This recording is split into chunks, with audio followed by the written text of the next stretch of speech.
Touchdown, time to get Jalen this ring. You don't really want to start a thing. This a bird gang nation, baby. It's a Philly thing. Hater, and you looking like you type trash. I'm just here calling on Philly the podcast. And we can call a man dog or watch Miles score off the handoff. Rest of the division, your man Saul Jackson like Sean, hunting like Randolph. Season here, really time to do them in. Your boy Philly Fresco. Thanks for tuning in. What is going on, everybody? It's your boy Joe Castro. I wanted to say, I was thinking about your intro when you do what's going on, everybody. Yeah. And I was thinking about that right before I went on, so I was like, oh my God, now I said it. But what's going on, y'all? It's your boy Joe Castro, aka Philly Fresco. And it is Philly the podcast, man. And as you can see, we have a very special guest today. We got my boy Dylan Matthews over there in Atlanta, man. I know he's happy right now. I know he's a happy man over there. I'm happy, bro. I'm happy. And you know what? Like we've been talking about it. You know, I'm trying to do you a favor over here. Me and my husband trying to do you a favor. Get to the Eastern Conference Finals with hopefully your Nets, and then we're gonna see what happens after that. But I'm trying to do the favor for you, bro. Exactly. You couldn't do it with the Falcons. The Falcons couldn't beat the Cowboys last year, so this is you making it up to me, and I appreciate that. There you go. We at least got one. We gotta get 3 more. They're gonna be tough to get, but we got off to a good start. Yeah, exactly. Good start. But we're not here to talk about too much basketball. I'm sure we'll get into that a little bit later. But we are here to talk about the Eagles and Atlanta. So before we get into like the actual matchups and everything of it, but you guys just had some major news break out. Obviously, Julio Jones going to the Tennessee Titans. You guys got a 2nd and a 4th, I believe, for him, and also gave up a 6th round pick. So as a Falcons fan, how do you feel about that? I feel like the writing was on the wall. You knew he was going to leave, but now that it's actually happened, what's the thought process? Man, I'm pissed. You hate to lose a guy like Julio Jones, especially for the reason we had to lose him. It wasn't because of his production, even though, yes, it did take a dip. He did only play 9 games last year. That wasn't the reason. It wasn't because of his injuries and he was getting older and stuff like that. It was because we have no money. We literally had no money. If we kept Julio, we weren't going to have enough money to sign our rookie class unless Julio restructured his deal along with like Grady Jarrett, somebody else like that. Obviously, Julio didn't want to restructure his deal. And I think because it was reported that he requested a trade back in March, I think that came from Arthur Smith and Terry Fontenot coming to him and being like, hey, we don't restructure your contract. We're going to have to trade you with something. And he was like, all right, bet, do what you got to do, but I ain't restructuring my deal. I got to get my money. I'm owed it. So I think that's where it all kind of stemmed from. So obviously once he said no to restructuring his contract, it was going to have to happen. And it finally came to a head, and he's now a Tennessee Titan. But also, while I'm pissed because the old regime, what's his name, Thomas Mitroff and all them, he had no reason to give him a contract extension 3 years with 3 years left on his deal, and that's where really it all came from to start with. I mean, I get it. He was underpaid. We wanted to pay him, wanted to take care of him, but so part of that's on Thomas for making the deal, and part of that's on Julio for knowing he put us in a bind. So all that being said, I'm pissed. I really would like to keep Julio. I can't imagine a life without Julio. But also, he is older. We did draft Kyle Pitts, his heir apparent, and I'm not calling Kyle Pitts Julio yet, but, he has those same type of tendencies, same type of body build, big, fast, strong, can play just about anywhere. So even though it does suck to lose Julio, hopefully Kyle Pitts will kind of make up for that and catch more touchdowns than Julio did, because Julio has never really been a touchdown type of dude. He always has been great from the 20s, between the 20s, but once again, that red zone, him and Matt Ryan just never really connected like that. So maybe Kyle Pitts will score more touchdowns for us. But overall, always sad to lose Julio. Thought he was going to be a lifer. So it was a bittersweet moment. But so now start to expect news about us finally signing our rookie class. So there you go. Yeah, no, I feel like a lot of teams honestly kind of held back on it. Like the Eagles, we usually do what we kind of did this year. We did it in two different sections. We usually do it like all at once. So I know a lot of teams are probably just kind of waiting to do that. We still have 2 rookies that we haven't signed. So it should be interesting. Now, I do want to, real quick before I ask you this question, shout out to Amanda Reyes. Thank you for becoming a member. I appreciate that. Hey. I do want to ask you though. I mean, the picks now, as an Eagles fan, I'm thinking sitting here listening to what you guys are asking for. I'm like, I'm not giving up a first for him. I'm kind of on the fence about giving up a second. But how do you feel about the what you guys got in return for Julio Jones? Obviously, Julio Jones is Julio Jones. A proven player is always almost better than draft picks. But what were your thoughts about the draft picks that you guys received? I like what we got. To be honest, for us being in the position that we were in, we came out pretty nice. And I think a lot of that has to do with what I feel like maybe not a lot of people are talking about, at least I haven't heard, the fact that Arthur Smith is now our head coach, just coming from Tennessee, and they had that relationship. So I believe with that factor that he was able to sweeten the deal a little bit. So for a second and a fourth, I feel like we came out pretty good because we have to think about this. The whole thing when Undisputed happened, you know, he said, I'm out of there. I mean, we all know what went down there. That killed any leverage that we had, which we really didn't have any leverage before, because other teams knew that we had to do something. We either had to restructure him or we had to get rid of him to be able to sign our rookies. So with teams knowing that, and then with the whole thing happening on Undisputed, to still get a second and a fourth after both of those things happened, taking away any and all leverage that we had, I feel like we still came out pretty well. Yeah, and let me ask you about that, because now that you bring it up, off rip, when that happened, when the whole Undisputed thing happened, I love Shannon. I love his, personality and everything. But I just felt like that was very unprofessional. And now reports are coming out that Julio saying he had no idea he was on live television. Yeah. So today people are saying that, well, he's saying that he had no idea. I mean, I just think it's unprofessional. What do you think about that? Obviously, like you said, it kind of killed your guys' leverage. But now knowing that Julio had no idea, we are both in positions that we've talked to people. We have some people that we trust, and they trust us with some information. Yeah, I could never put myself in, or anyone else in, that type of situation. So just what were your thoughts when that happened? Because it's weird. I think it's really weird. I was shook because before this offseason, you never heard a word from Julio about anything, good or bad. We were talking about it on 92.9. Julio's only been on, mind you, 92.9 game is the flagship station for the Falcons. They carry all the Falcons games. We get all the good interviews, get all the players, whenever we want, basically. Julio's only been on that station one time. He's only been on the flagship station for the Falcons one time in his whole career. That just shows how much he does not talk, or really doesn't want to talk. There was never any drama coming from Julio. You never heard a word out of Julio, period. So the fact that happened, it had me shook, because that's such a un-Julio thing for him to do. It was just so out of character for him. I was like, ain't no way. When I first saw, I was like, ain't no way he was on the air.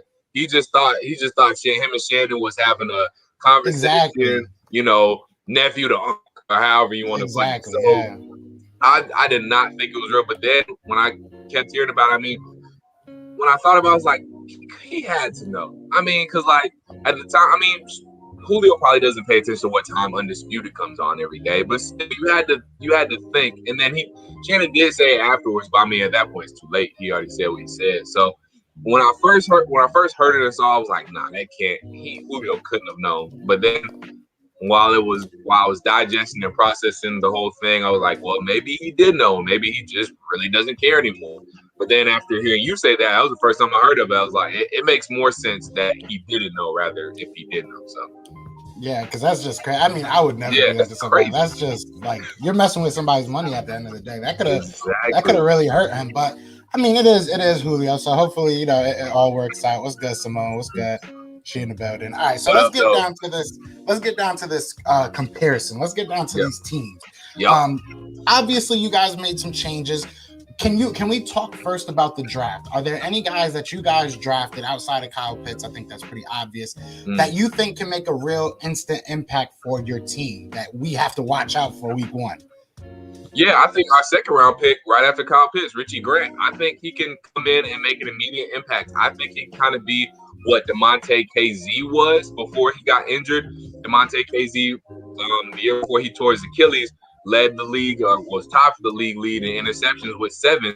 Right, the year before that, I think Richie Grant can kind of be that same player because I was actually looking at the Scouting Report a little bit more before I hopped on here with you. So he's just like DeMonte Casey. He's a ball hawk. He's good playing deep. He can play some man coverage and he can play kind of up front, but he's at his best when he's in the backfield, kind of playing center field, able to read the quarterback's eyes, and he can get a quick jump on the ball.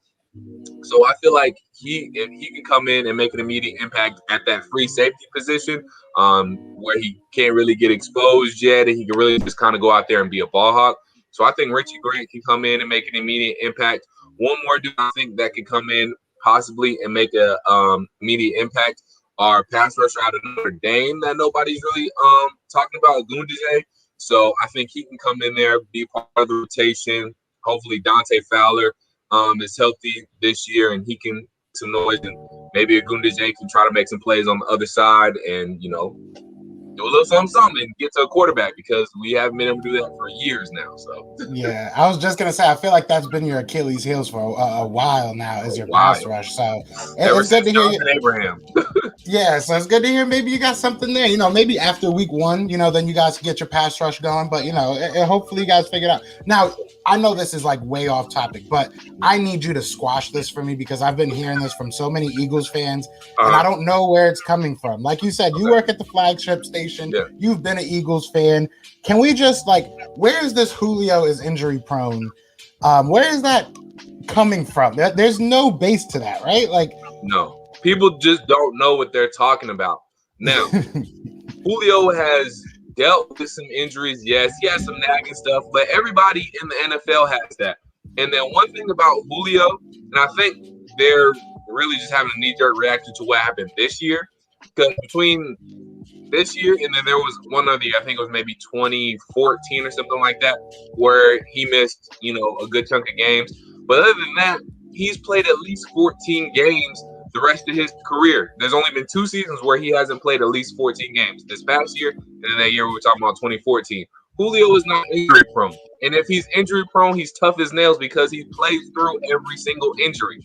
One thing that Tennessee is getting, they're getting a warrior. They're getting a dog. Julio is going to go out there and play. The reason Julio could have played 13 games this season, but he had no reason to. We were bad. We stunk. We were playing for nothing. There was no reason for Julio to go out there and risk his body for nothing. For what? So I'm not mad at Julio for not playing. I didn't want Julio to play. This is obviously before I knew he was going to get traded. If I knew he was going to get traded, I probably wouldn't have cared as much. But still, I want Julio to still secure his bag. I like my guy Julio. But yeah, there was no reason for him to play. If we were losing, we had nothing to play for. We're gonna make it to the playoffs. So half of the games that he missed was because there was no reason for him to play. We weren't playing for anything. So Julio's not injury prone. And if he does have injury, he's probably gonna play through it if he can. Julio's the warrior. So there's absolutely no base to that. Yeah, no, and I wanted to ask because I've been saying to people, it's I know the Eagles have, and I love Eagle man. You my guy. I don't mean to call you out like that. No, you good, bro. You good. But I've been hearing this everywhere. I've been seeing it everywhere, and I think it has a lot to do with the Eagles just having injury issues, and we just want to kind of throw that tag somewhere else for a little while. So I just wanted to go. I wanted to go over that now. Staying on the draft for a second, was there any guys that you kind of felt like they maybe reached on or you were upset about, or overall how was that? I kind of didn't understand. I understood it, but I thought there was other people there, and I thought we might have gone running back. I'm talking about 3rd round. We got Jalen Mayfield, offensive tackle out of Michigan. I wasn't necessarily mad because you never can really be mad when you're addressing the offensive line. You can never go wrong drafting the offensive lineman. But I really wanted us to draft a running back. Like, second round, when we traded back to get Ricky Grant, we traded with the Broncos. I wanted us to, in the second round, the second round draft, Javonte Williams. And we traded back with the Broncos. And what the Broncos get? Javonte Williams. So we'll see if that back to bite us. That's who I really wanted. I wanted Javonte Williams so bad because, bro, all the film I watched on him, he never goes down after the first hit. He never goes down after the first contact. But anyway, I wasn't excited about the Jalen Mayfield pick. I really wanted us to get a running back because, I mean, we got Mike Davis. I mean, he's cool, but he's a 28-year-old running back. He's on the second half of his career.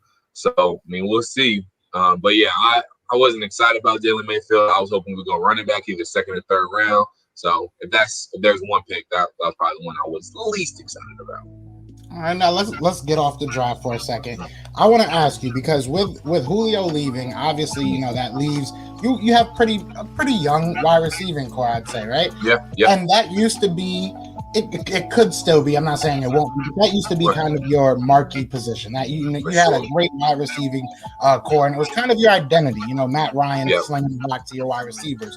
Do you think that that's going to change this year? Do you feel like the Atlanta Falcons of 2021 are going to have a totally new identity, or do you think it's going to be kind of more of the same, just new faces?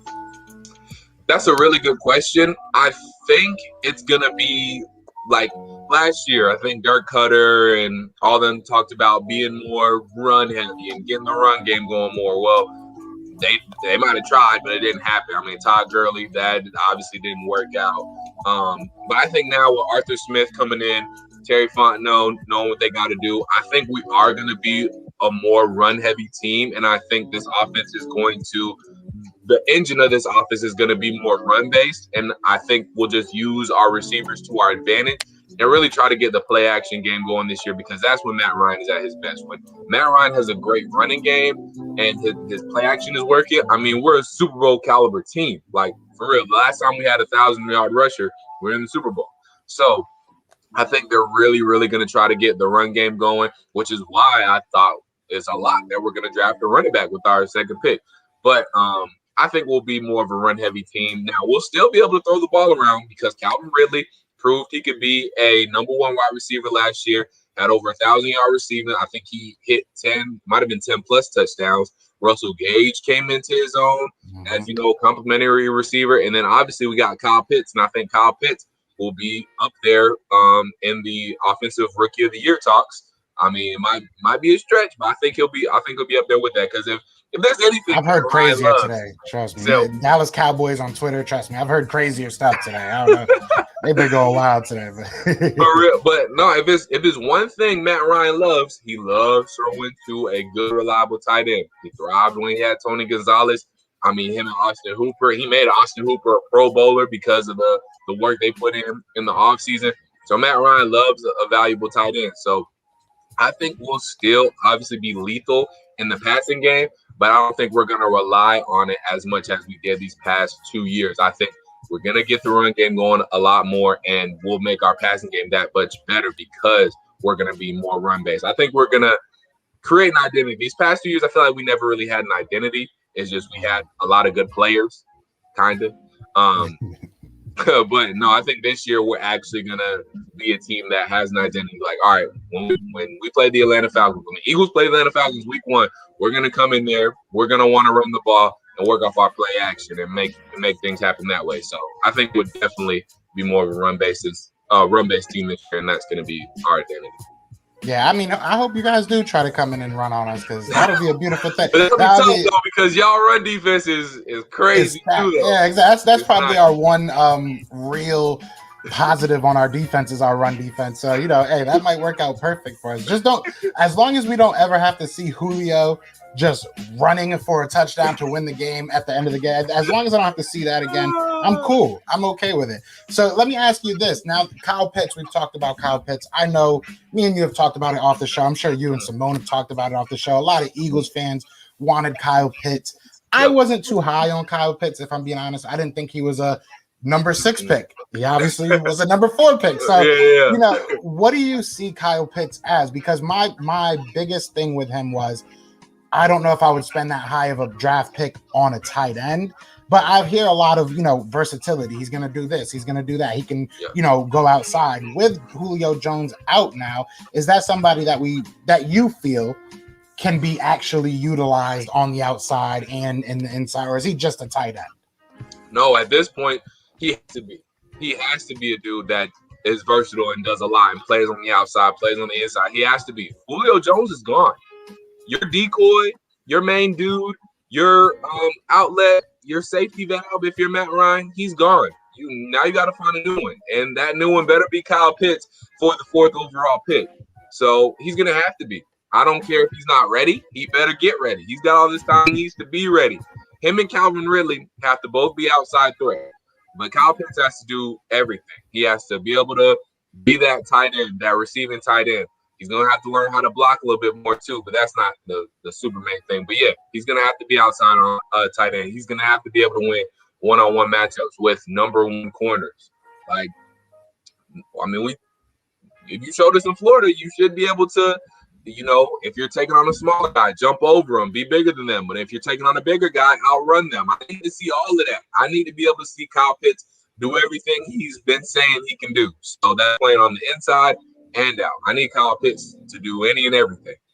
Yeah, I mean, I like Kyle Pitts, and a lot of people thought I was hating on him and all this stuff, but like, maybe it's more so for our team. I could see how he can fit with you guys, like I do. Yeah. And I'm not, I will never hate on a man getting his money. Go get that money, man. I hope you go and ball out, but I hope he doesn't ball out against us. So, what are some of the headlines? Because I haven't really kept up with the OTAs for the Atlanta Falcons. But what are some of the headlines that you're maybe seeing over there that are maybe getting you excited about some of these young guys or just some of the team members in general? Because, I mean, Matt Ryan a year ago was kind of, wishy-washy with a lot of Falcon fans. So what are you guys feeling going into the season right now?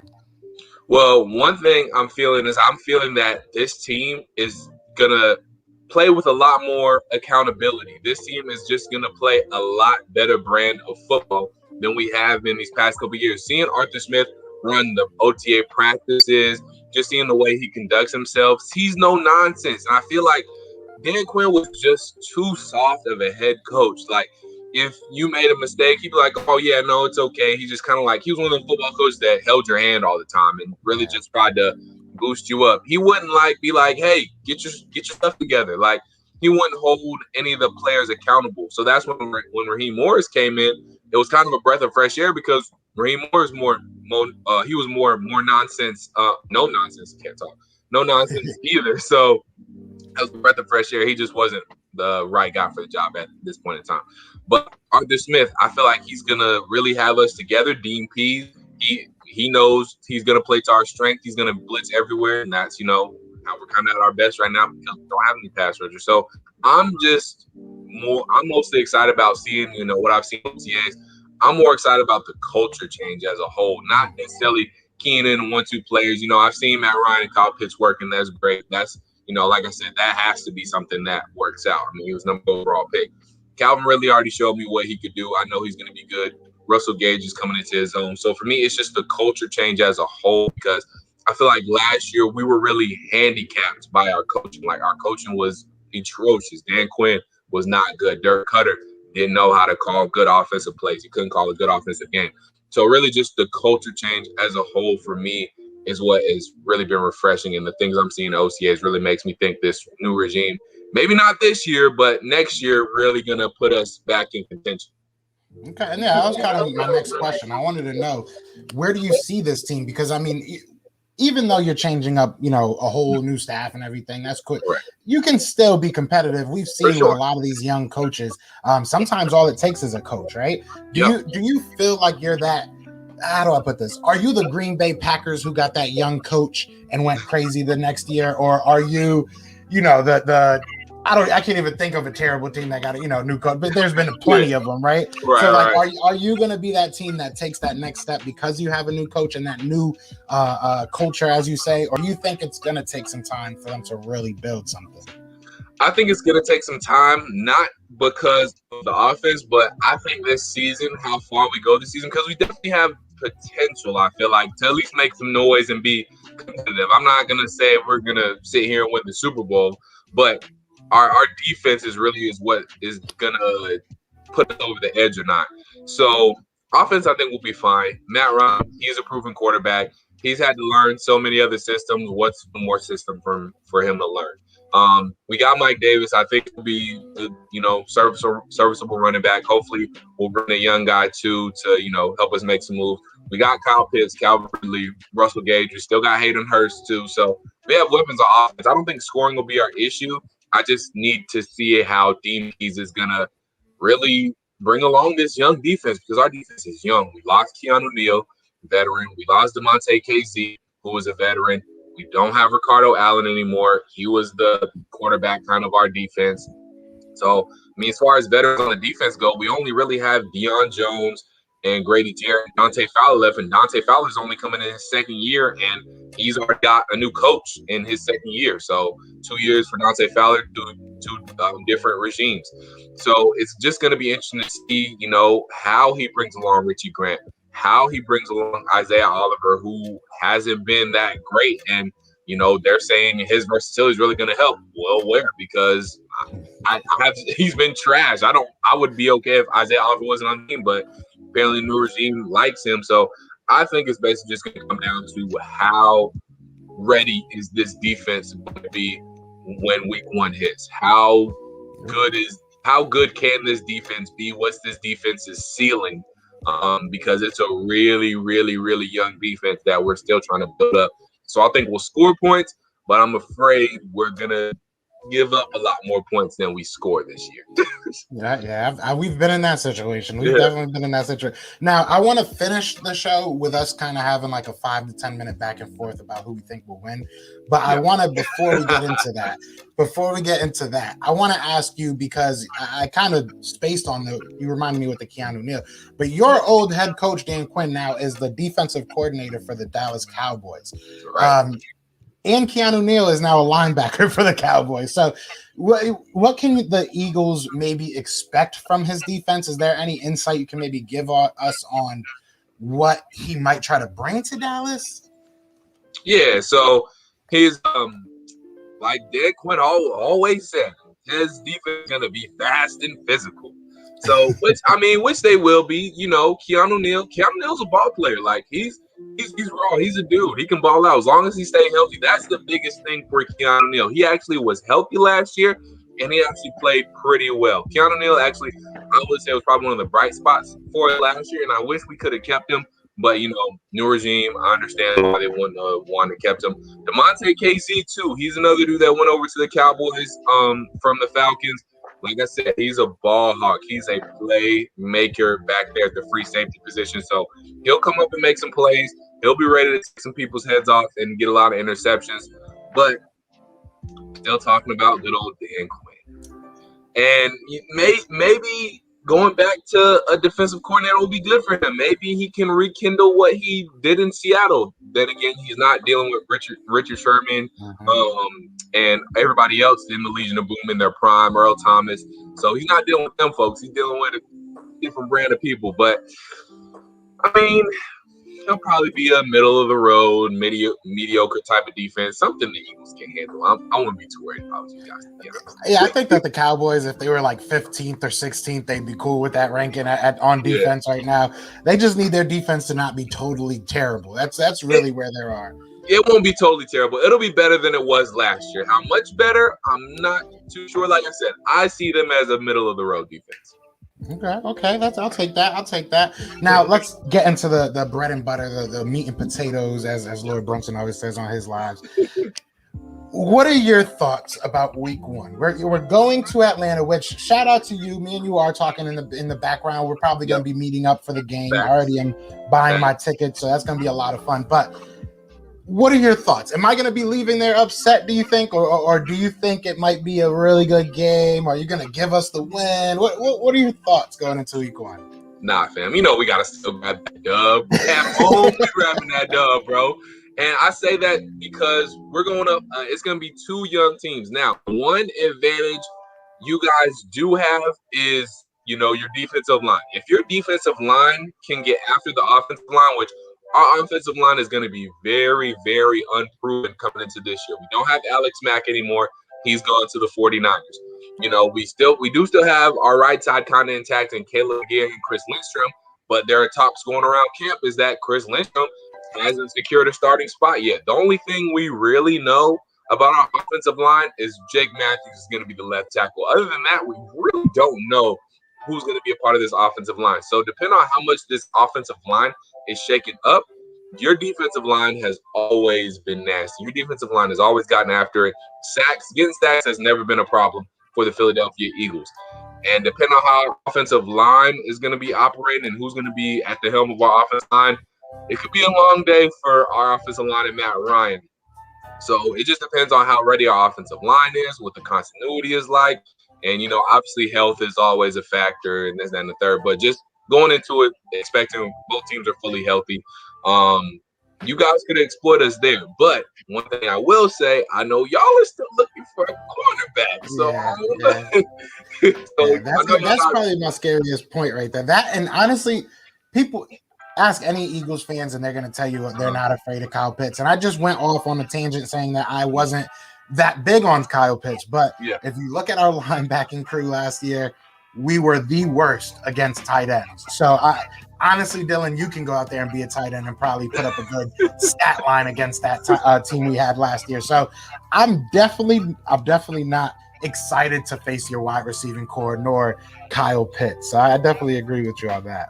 Yeah, so I'm thinking that while your defensive line will probably get after us a little bit, I think Matt Ryan will make enough plays on offense and scramble out of the pocket enough to be able to find Kyle Pitts, to be able to find Calvin Ridley, to be able to hopefully find Hayden Hurst and Russell Gage and guys of that nature. So I think on offense we'll be fine as long as our offensive line gives Matt Ryan just the smallest amount of time, which I believe they will. But really, what's going to be the wild card is how good is Jalen Hurts in that Philadelphia Eagle offense going to be week one? Because, like I said, Devonta Smith, I don't know how bad he's going to cook on A.J. Terrell. We'll see. I like A.J. Terrell, but I don't know about our other corners. I don't know like I said, I don't know what our defense is going to look like, bro. I know Grady Jarrett, Deion Jones, and A.J. Terrell are going to be there. Other than that, I don't really know who's going to be out there for us. I mean, I guess Dante Fowler, too. Other than that, I have no idea what our defense is going to look like. So if Jalen Hurts is on top of his game, if he's finding Devonta Smith, if he's finding Travis Fulgham, so if you guys are clicking on offense, it might be a long day for us too. So it's a lot of X factors, you know, a lot of question marks going into this game.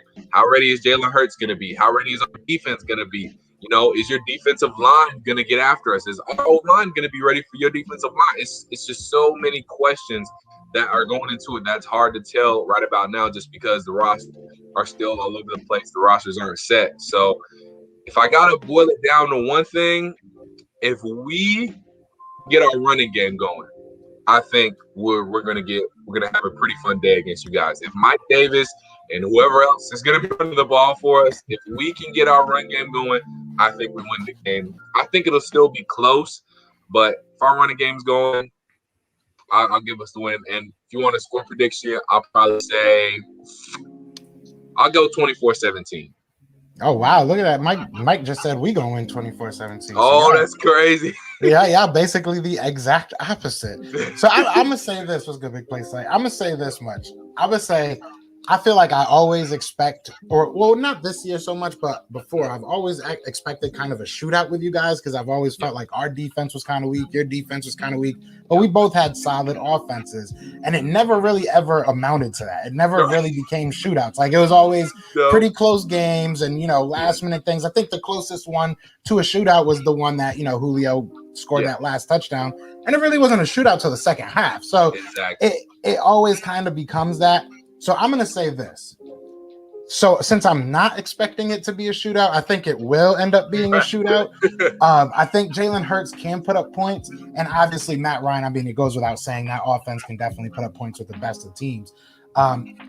Your discomfort, I guess I can say, or I don't want to say, lack of confidence, because I think you're confident in your team, but your discomfort with who's going to be on the defensive side makes me a little bit more comfortable at all. All right, so I can say not confident. So you're lacking confidence in the defense. So you're lacking confidence in your defense, paired with mine. Because I'm not too excited about my defense. Like, I think that we do have a very good defensive line. I think that Darius Slay is going to have a good year, and our safeties should be well. But everything else is just, toss it up in the air and hope it sticks somewhere. So I hope that it just becomes a shootout, and I hope that it becomes something that Jalen Hurts goes out there and just shuts a lot of people up, because I know they're still talking about his arm and all that. So I would love to see him go out there. If I had to say what can help us win this game, I think it would be to make you a running team. And I know as much as you say you want to get it going, I think we can give up 90, 100, 110 yards rushing and still beat you guys. I don't think if you guys run it way more than you guys passing it, if you guys feel more comfortable running with us, I think we can stay in the game. You know what I'm saying? So I think that's the route we have to go. Obviously, I'm not going to give you guys the win. Come on now. That's just not going to happen. I can't do that now. I respect it.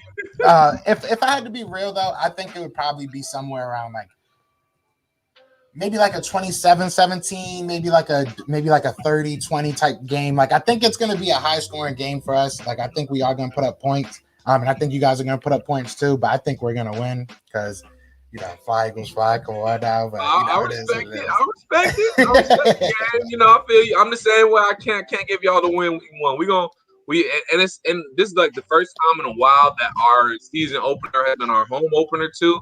So we're gonna come out and show out. The only thing for me is like you said, how ready are the defenses going to be? Because usually the defenses are ready before the offense. Defense is always ahead of the offense. That's what they always say. But are they though? Because just our like you said about your defense, and definitely our defense, there's just so many question marks and who is going to be in those positions, especially us with the new coaching staff. It's going to be their first game and stuff like that. So it's going to be a lot going on the defense that I'm not too sure about. So yeah, I agree. It could end up being a shootout.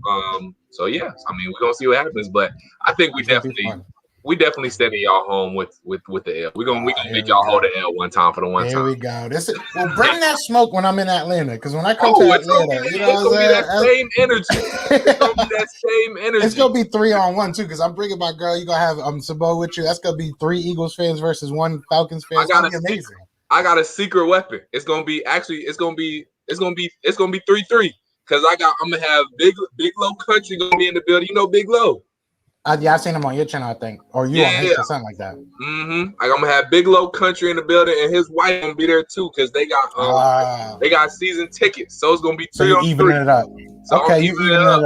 Big Low will come through for me. I ain't mad at that. Yo, Dylan, before we get you out of here, or before we both get out of here, because I'm leaving with you, let them know where they can find you. You said it's Saturdays or is it Sunday? Tell them when they can hear you on the radio, because I definitely want people showing support, man. So yeah, Saturdays, 6 a.m. to 10 a.m. I know it's early. I'll be on 92.9 The Game with Thomas Mott. I'll at least go have 4 shows, hopefully more than 4 shows. But yeah, 6 a.m. to 10 a.m. 92.9 The Game.